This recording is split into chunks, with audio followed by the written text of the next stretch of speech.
So welcome மாமே.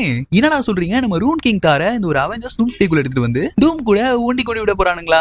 அதனால மக்களே, இது வரைக்கும் நம்ம எம்சியூல தார கடவுளா பார்த்திருப்போம். பட் ஒரு வருஷன் ஆஃப் தார மட்டும் தான் நம்ம இது வரைக்கும் எம்சியூல பார்த்திருப்போம். பட் காமிக்ல நம்ம தாருக்கு எக்கச்சக்கமான அவதாரங்கள் அப்படியே செதறி கிடக்குன்னு தான் சொல்லணும். அதுல one of the best version of Thar யாரு அப்படின்ற மாதிரி கேட்டீங்கன்னா சந்தேகமே வேண்டாம், அது நம்ம ரூன் கிங் தார் தான். சோ அப்படிப்பட்ட தார் வெர்ஷன் இந்த ஒரு அவெஞ்சர்ஸ் டூம்ஸ்டேக்குள்ள வருவாரு அப்படின்ற மாதிரி ஒரு பேச்சு அடிபட்டு இருக்கு. அதெல்லாம் என்ன, இது ரூன் கிங் தாரோட வெர்ஷன் இந்த ஒரு அவெஞ்சர்ஸ் டூம்ஸ்டே ஆர் சீக்ரெட் வார்ஸ்ல வரதுக்கு வாய்ப்பு இருக்கா அப்படின்றது எல்லாத்தையும் இந்த ஒரு வீடியோல தெளிவா பார்க்கலாம். சோ அதுக்கு முன்னாடி தார் ஃபேன்ஸ் வீடியோ பயங்கர இன்ட்ரெஸ்டிங்கா இருக்க போது ஸ்கிப் பண்ணாம கடைசி வரைக்கும் வாட்ச் பண்ணுங்க. அந்த மாதிரி வாழ்க்கை நினைச்சா நீங்க டெய்லி மிஸ் பண்ணக்கூடாதுன்னு நினைச்சீங்கன்னா நம்மளோட சேனலை சப்ஸ்கிரைப் பண்ணிட்டு பக்கத்துல உள்ள பெல்ல ஆன் செட் பண்ணிக்கோங்க. வீடியோ ஆரம்பிக்கிறதுக்கு முன்னாடி லைக் பண்ணிட்டு எவ்வளவு ஹை பாயிண்ட்ஸ் கொடுக்க முடியுமோ அவ்வளவு ஹை பாயிண்ட்ஸ் கொடுத்துட்டீங்கன்னா அடுத்த 4-5 நாளைக்கு நல்லதாவே நடக்கும். டவுட்டா இருந்தா செக் பண்ணி பாருங்க. ரைட்டுங்க, நான் ஆரம்பத்துல சொல்லிருப்பேன்ல, அந்த ஒரு ரூன் கிங் தார் எம்சியூல இது வரைக்கும் ரூன் கிங் தார கொண்டு வரலனாலும் காமிக்ல நம்ம ரூன் கிங் தார் தி மைட்டி தார் டிஸ்அசெம்பிள்ட் அப்படின்ற அந்த ஒரு காமிக் மூலமா தான் உள்ள வந்திருப்பாரு. இந்த காமிக் படி பார்த்தோம்னா நம்ம தார் ஓடின விடையும் பயங்கர பவர்ஃபுல்லா இருப்பாரு. சோ நம்ம பார்த்த தாரெல்லாம் ஓடினுக்கு கீழ இருந்து அவரோட கைடன்ஸ்ல எக்கச்சக்கமான விஷயங்களை கத்துக்கிட்டு அது மூலமா எவால்வ் ஆயிட்டு காடா மாறின தார மட்டும் தான் நம்ம பார்த்திருப்போம். பட் இந்த காமிக் ஸ்டோரி லைன்ல நம்ம தார் பிறக்கும் போதே ஓடின விடையும் அதிக பவரோட தான் பிறந்திருப்பாரு. ஒரு கடத்துல ராக்னராக் பத்தி எக்கச்சக்கமான விஷயங்களை தெரிஞ்சுக்கணும்னு தார் நினைக்கிறாரு. அது அவர் நினைச்சது மட்டும் இல்லாம அதை தேடி போகும்போது தான் மெமீர் அப்படின்ற அந்த ஒரு இடத்துல தார் தன்னோட 2 கண்ணையும் அந்த பாயிண்ட்ல சாக்ரிஃபைஸ் பண்ண எதிர்காலத்துல நடக்க போற எல்லா விஷயங்களும் நம்ம தாருக்கு தெரிய வந்துரும். சோ அதனாலே அவர் பிரசன்ட மாத்தி எதிர்காலத்தையும் அவரால் கணிக்க முடியும். சோ இந்த மாதிரி எக்கச்சக்கமான கடவுள்களோட அந்த எதிர்காலத்தை நம்ம தார் கணிச்சிருப்பாரு. இந்த மாதிரி சாக்ரிஃபைஸ் பண்ணிருப்பார்ல, இது மூலமா காமிக்ல ஒரு இடத்துக்கு மேல இறந்து திரும்பவும் நம்ம தார் பிறந்திருப்பாரு. சோ அந்த மாதிரி திரும்ப பிறந்த தார் தான் நான் சொன்ன அந்த ஒரு ரூன் கிங் தார். இது வரைக்கும் வந்து தார்லயே பயங்கர பவர்ஃபுல்லான ஒரு விஷயங்க இந்த தார். சோ எனக்கு தெரிஞ்ச வரைக்கும் காமிக் ஸ்டோரியை சிம்பிளா சொல்லிருப்பேன். சோ நானே இந்த காமிக்லாம் படிச்சது இல்ல, எனக்கு தெரிஞ்சதை வச்சு நான் தேடி பார்த்ததை வச்சு எனக்கு என்ன விஷயங்களை உங்ககிட்ட ஷேர் பண்ணிருக்கேன். சோ நம்ம வீடியோ பாக்குற நீங்க இந்த காமிக் யாராவது படிச்சிருந்தீங்கன்னா இந்த காமிக்கோட எக்ஸ்பீரியன்ஸ் எப்படி இருக்கும் அப்படின்றத மறக்காம கீழ கமெண்ட்ல சொல்லுங்க. ரைட்டுங்க, இந்த ஒரு ரூன் கிங் தாரோட அந்த பவர்ஸை பார்த்தோம்னா ஓடினோட ஃபோர்ஸை விட்டு மொத்தமா உள்ள இறங்கினாலும் ஓடினோட ஃபுல் பவர்ஸ் அண்ட் தார் ரூன் கிங் தாரா மாறுறதுக்கு முன்னாடி அவர்கிட்ட இருந்த அந்த பவர்ஸ் அது எல்லாத்தையும் ஒண்ணு கூட்டிங்கனாலே இங்க ரூன் கிங் தாரோட அந்த பவர்ஸ் முன்னாடி நிக்க முடியாது. இவ்வளவு பவர்ஸ் இருக்கிறது மட்டும் இல்லாம நம்ம ரூன் கிங் தாரால எதிர்காலத்தையும் பார்க்க முடியுங்க. நினைச்சு பாருங்களேன், இவ்வளவு பவர்ஃபுல்லா ஒருத்தன் இருக்கான், அதுவும் இல்லாம அவனால எதிர்காலத்தை கணிச்சு அதுக்கேற்ற மாதிரி பிரசன்ட மாத்தி ஃபியூச்சரே அவனால மாத்த முடியும். சோ அப்பனா இந்த ஒரு ரூன் கிங் தார் இந்த அளவுக்கு பவர்ஃபுல் அப்படின்றத நீங்களே யோசிச்சு பாருங்க.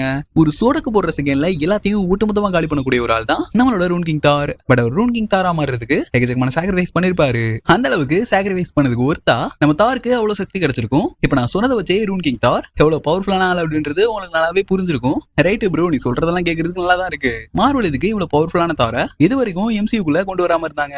அது என்ன ரீசன் அப்படின்ற மாதிரி கேட்டீங்கன்னா, ஆக்சுவலா நம்ம ரூன் கிங் தார தார் ராக்னராக்லயே நம்ம மார்வல் டீஸ் பண்ணிருப்பாங்க.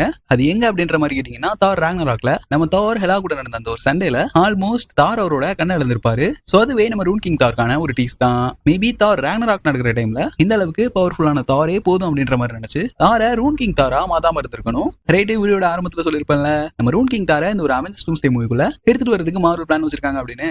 இந்த ரிப்போர்ட் நமக்கு லிசி ஹில் அப்படின்ற ஒரு இன்சைடர் கிட்ட இருந்தா தெரிய வந்திருக்கு. சோ இந்த இன்சைடர் சொல்ற விஷயம் என்னன்னா, தோர் அண்ட் லோக்கி அண்ணன் தம்பி 2 பேரும் ஒரு பாயிண்ட்ல இந்த ஒரு மூவில சேர்ற மாதிரி இருக்கணும். அந்த தார் தான் இந்த ஓஜி அவெஞ்சர்ஸ்லயே இப்போதைக்கு மிச்சம் இருக்கிற ஒரே ஒரு அவெஞ்சர். சோ அவர் இந்த மூவில லோக்கியை காப்பாத்துறதுக்காக ஒரு இடத்துக்கு மேல தனதானே சாக்ரிஃபைஸ் பண்ணி அது மூலமா ரூன் கிங் தாரா மாறி வருவார் அப்படின்ற மாதிரி இந்த ஒரு ரிப்போர்ட்டை அரசல் புரசலா டீஸ் பண்ணிருக்கானுங்க. அது எந்த வகையில அப்படின்ற மாதிரி கேட்டீங்கன்னா, ரொம்ப நாளைக்கு முன்னாடியே நம்ம தாருக்கு ஒரு ப்ராப்பர் சென்ட் ஆஃப் இந்த ஒரு அவெஞ்சர்ஸ் டூம்ஸ்டே மூவில கொடுக்க போறாங்க அப்படின்ற மாதிரி எல்லாம் நம்ம முன்னாடியே கேள்விப்பட்டு இருந்திருப்போம். சோ அதுவும் அந்த சென்ட் ஆஃப் எந்த மாதிரி இருக்க போகுதுன்னா, காமிக்ல நியூ அவெஞ்சர்ஸ் வால்யூம் 3 பேஜ் 32 அதை இன்ஸ்பிரேஷன் பண்ணி தான். சோ அதெல்லாம் நடந்த மாதிரியே தார இந்த ஒரு மூவில ப்ராப்பர் சென்ட் ஆஃப் கொடுக்க போறாங்க அப்படின்ற ரூமரை நம்ம ரொம்ப நாளைக்கு முன்னாடி கேள்விப்பட்டிருப்போம்ல.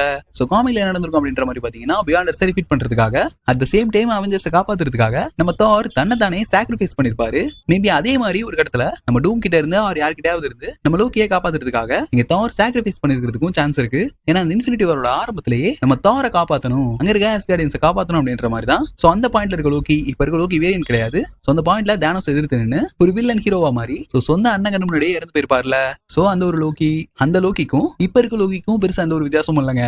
ஒரு ஆஸ்கார்டியன்ஸை சேவ் பண்றதுக்காக தன்னோட அண்ணனை ஒரு மிகப்பெரிய வில்லன் கிட்ட இருந்து சேவ் பண்றதுக்காக முயற்சி பண்ணி அது மூலமா இறந்து போயிருப்பாரு. லிட்டரலி லோக்கி அங்க தன்னை தானே சாக்ரிஃபைஸ் பண்ணிக்கிட்டாரு. சோ அந்த விஷயம் நம்ம தாரோட வாழ்க்கையில மறக்க முடியாத ஒண்ணா இருக்கும்ல. சோ அதே மாதிரி இந்த பாயிண்ட்ல நம்ம லோக்கியை டூம் கிட்ட இருந்து காப்பாத்துறதுக்காக சோ அங்க ஒரு மிகப்பெரிய வில்லனான தானோஸ், இங்க டூம், அது மட்டும் தான் வித்தியாசம். சோ அப்படி காப்பாத்துறதுக்காக இங்க நம்ம தார் லோக்கிக்காக ஒரு பாயிண்ட்ல சாக்ரிஃபைஸ் பண்ணிருக்கணும். சோ அந்த சாக்ரிஃபைஸ் மூலமா தார் பயங்கர பவர்ஃபுல்லா மாறி நான் சொன்ன அந்த ரூன் கிங் தாரா மாறுறதுக்கும் அதிகமான சான்ஸ் இருக்குங்க. ரொம்ப நாளைக்கு முன்னாடியே இந்த அவெஞ்சர்ஸ் டூம்ஸ்டே மூவில டூம் கையால சாக போற முதல் ஆள் நம்ம தார் தான் அப்படின்ற மாதிரி எல்லாம் ஃபர்ஸ்ட் ரூமர்ஸை கிளப்பி விட்டுட்டு இருந்தானுங்க. நானும் மட்டும் இல்லங்க, எக்கச்சக்கமான தார் ஃபேன்ஸ் அண்ட் எம்சியூ ஃபேன்ஸ் அதை நம்பிட்டாங்கன்னு தான் சொல்லணும். இதுக்கான ரீசன் வேற எல்லாம் ஒண்ணும் இல்லங்க. எம்சியூல தார் அப்ளை பண்ண நம்ம கிறிஸ் ஹெம்ஸ்வொர்த் இந்த மாதிரி தாரா நடிச்சதுல எனக்கு ரொம்ப சந்தோஷம். வெளில போனா கூட எனக்கு கிறிஸா யாரும் பாக்குறது இல்ல, தாரா தான் பாக்குறீங்க. சோ நீங்க அந்த அளவுக்கு அந்த கேரக்டரை லவ் பண்றது மட்டும் இல்லாம என்னையும் அதோட சேர்த்து லவ் பண்றீங்க. தாருக்கும் கிறிஸ்க்கும் வித்தியாசம் இல்ல. லிட்டரலி கிறிஸ் ஹெம்ஸ்வொர்த் அப்படின்ற பேரை விட எனக்கு தாரா நீங்க கொடுத்த அந்த பட்டமும் என்ன நீங்க ஏத்துக்கிட்டீங்க தெரியுமா, அதான் எனக்கு பெரிய சந்தோஷம் அப்படின்ற மாதிரி எல்லாம் ஒரு மிகப்பெரிய பேராகிராஃப மனுஷன் அவ்வளவு நேரம் உட்காந்து டைப் பண்ணி போட்டிருப்பாருன்னு நினைக்கிறேன். அதை வச்சே ஆகா தலைமை ஏதோ சொல்லாம சொல்ல வராண்டா, குட் பாய் எல்லாம் வேற போட்டிருக்கான். ஒருவேளை ஓஜில மிச்சம் இருக்கிறது இவர் தான், இவரையும் முடிச்சு விட்டுலாம் அப்படின்ற மாதிரி மார்வல் பிளான் பண்ணி தார முடிக்க போறானுங்களோ, அதனாலதான் கிறிஸ் ஹெம்ஸ்வொர்த் இப்படி போட்டிருக்காரு அப்படின்ற மாதிரி எல்லாம் அந்த டைம்ல பேச்சு போயிட்டு இருந்துச்சு. பட் அதுக்கப்புறம் கெவின் ஃபேகே அபிஷியலா கன்ஃபார்ம் பண்ண விஷயம் என்னன்னா, சோ இப்போ கிறிஸ் ஹெம்ஸ்வொர்த் அவரோட கெரியர்ல உச்சத்துல இருக்காரு. அடுத்த 10 வருஷத்துக்கு நாங்க தார வச்சு எக்கச்சக்கமான பிளான்ஸ் போட்டு வச்சிருக்கோம். சொந்த கவனம் எல்லாம் வேண்டாம், அடுத்த 10 வருஷத்துக்கு உங்களுக்கு பிடிக்குதோ இல்லையோ கிறிஸ் ஹெம்ஸ்வொர்த் தான் தாரா பார்க்க போறீங்க அப்படின்ற மாதிரி கெவின் ஃபேகே அபிஷியலா கன்ஃபார்ம் பண்ணிருக்காங்கன்னு தான் சொல்லணும். மேபி நான் முன்ன சொன்ன மாதிரி எங்க தார் இறந்து போயிட்டு அவரோட மோஸ்ட் பவர்ஃபுல் ஃபார்முக்கு போறதுக்கும் அதிகமான சான்ஸ் இருக்குன்னு தான் சொல்லணும். சொன்ன மாதிரியே அவர் ஒரு பவர்ஃபுல்லான அவதாரம் எடுக்கிறாருல, அந்த அவதாரம் ரூன் கிங் தாரா இருக்கிறதுக்கும் அதிகமான சான்ஸ் இருக்கு. என்ன கேட்டீங்கன்னா, தார் லவ் அண்ட் தண்டர்ல நம்ம தாரை பயங்கரமா மொக்க பண்ணதுக்கு இந்த மாதிரி ஒரு வெர்ஷன் ஆஃப் தாரை எம்சிக்குள்ள கொண்டு வந்து தாரை கெத்தா பவர்ஃபுல்லா காட்டினாதான் அதை ஈடுகட்டுற வகையில இது இருக்கும் அப்படின்ற மாதிரி தோணுதுங்க. இந்த மார்வல் இருக்கானுங்கல்ல, இவனுங்க பண்ற வேலையே என்னன்னா மோஸ்ட்லி பவர்ஃபுல்லான கேரக்டர்ஸ் அவங்கள பயங்கர பவர்ஃபுல்லா காட்டாம ஒரு பாயிண்ட்ல பவர்ஃபுல்லா காட்டிட்டு அப்புறம் டம்மி பண்றது. இவனை இப்பதான்டா பவரா காட்டி இருக்கும், அப்படியே ஆற போடு அப்படின்ற மாதிரி ஆற போட்டு அப்புறம் திரும்ப கம்பேக் கொடுக்க வைக்கிற மாதிரியான அந்த ஒரு ஸ்ட்ராட்டஜியை தான் மார்வல் ஆரம்பத்துல இருந்தே ஃபாலோ பண்ணிட்டு இருக்கானுங்க. ஏன்னா எம்சியூல இது வரைக்கும் ஹல்க பயங்கர டம்மி பண்ணி காட்டிட்டு இப்ப ஸ்பைடர்மேன் பிராண்ட் மூவிக்குள்ள தான் நம்ம ஹல்க பயங்கர சாவேஜா உள்ள எடுத்துட்டு வர போறானுங்க. அதே மாதிரி தான் இங்கேயும் பண்ணுவானுங்கன்னு நினைக்கிறேன். இந்த அவெஞ்சர்ஸ் டூம்ஸ்டே மூவியோட ஆரம்பத்துல நம்ம தாரை பயங்கர டம்மியா காட்டிட்டு சோ அங்க இருந்து ஒரு இடத்துக்கு மேல தார் தன்னை தானே சாக்ரிஃபைஸ் பண்ணி தன்னோட பவர்ஃபுல் வெர்ஷனுக்கு மாறணும். அந்த பவர்ஃபுல் வெர்ஷன் தான் இங்க ரூன் கிங் தாரா இருக்கணும். ஆல்ரெடி எம்சியூல பயங்கர பவர்ஃபுல்லான கேரக்டர்ஸ் எல்லாம் இருக்காங்க. ஏன் நம்ம பிராங்க்லின் பைபிள்ல கூட இருக்கான், அவனே ஒமேகா லெவல் மியூட்டன்ட் தானே. சோ அந்த மாதிரி கேரக்டர்ஸ் எல்லாம் இருக்கும்போது டூம் டிஃபீட் பண்றதுக்கு கண்டிப்பா இங்க நிறைய ஸ்ட்ராங்கஸ்டான அவெஞ்சர்ஸ் தேவைப்படுவாங்க. அந்த வகையில டூம்ஸ்டேல கூட நம்ம தாரை நான் சொன்ன பிளாட் வச்சு ரூன் கிங் தாரா மாத்தலாம். அப்படி இல்லன்னு வைங்களேன், சீக்ரெட் வார்ஸ்ல டூம் தனக்கான பேட்டில் உள்ள கிரியேட் பண்ணிடுவார்ல, சோ அங்க காடா இருக்கிற காட் எம்பரர் டூமை டிஃபீட் பண்றதுக்கு கூட நம்ம ரூன் கிங் தாரா மாறுறதுக்கு அதிகமான சான்ஸ் இருக்கு. அப்படியும் இல்லன்னு வைங்களேன், இங்க இருந்து மார்வலோட அடுத்த சாகா மியூட்டன் சாகாவா தான் இருக்க போகுது. சோ அந்த சாகால கூட நம்ம தார ரூன் கிங் தாரா மாத்துறதுக்கு அதிகமான சான்ஸ் இருக்கு.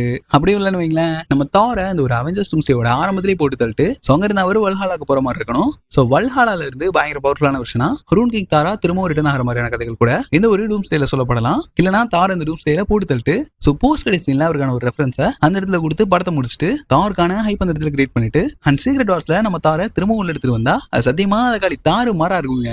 சோழதா மார்வல் மகளே இந்த ஒரு வீடியோ இப்ப நான் சொன்னதை வச்சு ரூன் கிங் தாரோட பவர்ஸ் என்ன, சோ அவர் இந்த டூம்ஸ்டே மூவில வரதுக்கு வாய்ப்பு இருக்கா, இல்ல அப்கமிங் எம்சியூ மூவிஸ்ல நம்ம ரூன் கிங் தாரை எதிர்பார்க்கலாமா அப்படின்றது எல்லாத்தையும் இந்த ஒரு வீடியோல தெளிவா பேசி இருந்திருப்போம். வீடியோ பயங்கர இன்ட்ரெஸ்டிங்கா இருந்திருக்கும் நம்புறேன். இன்னும் லைக் பண்ணாம யாராவது பார்த்துட்டு இருந்தீங்கன்னா லைக் பண்ணிக்கோங்க. ஒரு போஸ்ட் சும்மா போகாம இந்த வீடியோவை உங்க ஃப்ரெண்ட்ஸுக்கும் ஷேர் பண்ணி விட்டுருங்க. அடுத்த ஒரு இன்ட்ரெஸ்டிங்கான மார்வல் நெட்ல உங்களை சந்திக்கிறேன். அது வரைக்கும் சில் பண்ணுங்க.